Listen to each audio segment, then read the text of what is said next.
Tepat sebelum kamu meninggal, otakmu mengalami lonjakan aktivitas yang menciptakan semacam gelombang listrik. Gelombang ini mengaktifkan bagian-bagian otak yang terkait dengan memori dan kesadaran. Dan aktivitas ini bisa berlanjut hingga 2 menit setelah kematian. Karena tidak ada alasan biologis yang menjelaskan untuk hal ini terjadi. Beberapa peneliti percaya bahwa otak secara alami diprogram untuk melakukan ini, memberikan kesempatan bagi seorang untuk mengingat kenangan terakhir mereka. Ketika ular melilit tubuh manusia, ia akan mengencangkan lilitannya setiap kali orang tersebut menghela nafas. Saat orang itu menghembuskan nafas, ular semakin mempererat lilitannya, membuat semakin sulit untuk menghirup nafas berikutnya. Dengan setiap siklus nafas, cengkraman ular semakin menjadi kuat, membatasi kemampuan dada untuk mengembang dan mengambil udara. Tekanan yang harus terus-menerus ini juga dapat menghambat aliran darah, menyebabkan kekurangan oksigen pada organ vital.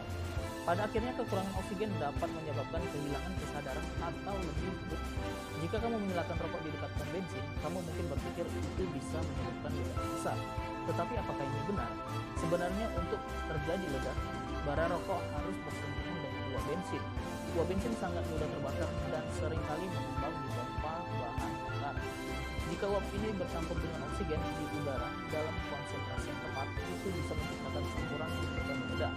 Jika rokok memicu campuran ini dapat menyebabkan kebakaran kilat, namun panas dari rokok biasanya tidak cukup kuat untuk benar-benar menyebabkan hal ini terjadi, tetapi jangan dilakukan. Ekor tikus bisa tersangkut di tanah atau zat lengket lainnya, dan saat tikus itu berusaha melepaskan diri, ikatan tersebut semakin kuat, membuat mereka tidak bisa bebas. Kekacauan ekor yang terjerat ini dikenal sebagai Red King, karena tidak bisa bergerak atau mencari makan. Kemungkinan besar tikus-tikus tersebut akan mati kelaparan.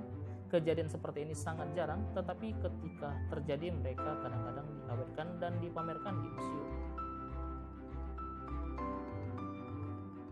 Jika kamu menembakkan peluru ke arah baju cira kuno, beberapa orang berpikir bahwa baju cira itu bisa memberikan dampaknya. Namun baju cira seperti rantai besi dirancang untuk menahan tebasan pedang, sedangkan baju cira lempeng lebih baik dalam memantulkan pukulan, dengan menyebarkan gaya benturan ke area yang lebih luas sehingga mengurangi dampaknya. Tapi bahan-bahan ini sebenarnya tidak terlalu baik dalam menghentikan anak panah yang memiliki cukup energi untuk menembus baju cira. Mereka mengekstrak bisa dari ular dengan menekan gigi taringnya secara perlahan ke permukaan penampung. Bisa ini kemudian dicampurkan ke dalam larutan yang disuntikan ke kuda. Sistem kekebalan kuda merespon dengan menghasilkan antibodi melawan bisa tersebut. Setelah beberapa waktu, antibodi ini diambil dari darah kuda. Jika kamu digigit ular, antibodi tersebut akan berikatan dengan bisa di tubuhmu, menetralkan efeknya dan mencegah kerusakan lebih lanjut.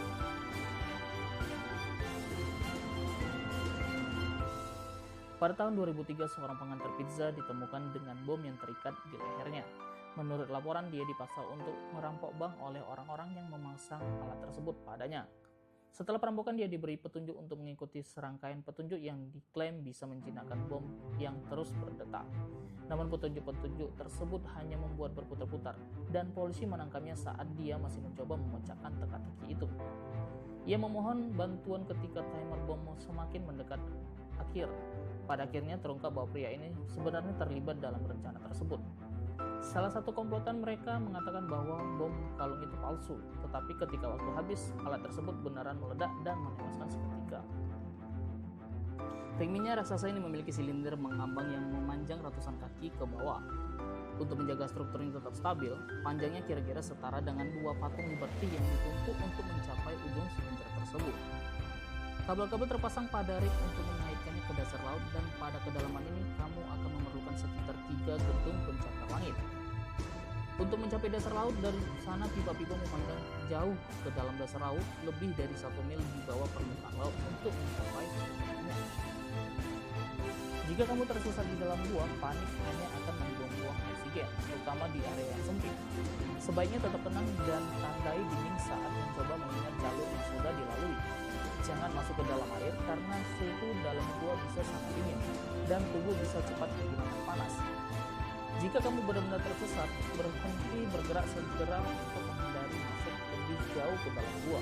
Batasi makanan dan air agar bertahan lebih lama.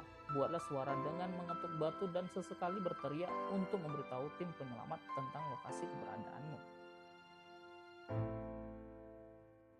Sebuah percikan tiba-tiba memicu kapal udara yang penuh dengan hidrogen, dan dalam hitungan detik api melahap struktur raksasa itu.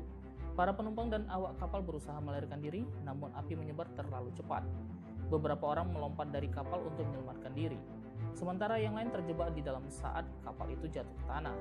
Meskipun upaya penyelamatan dilakukan, 36 orang meninggal, dan dalam peristiwa ini menandai berakhirnya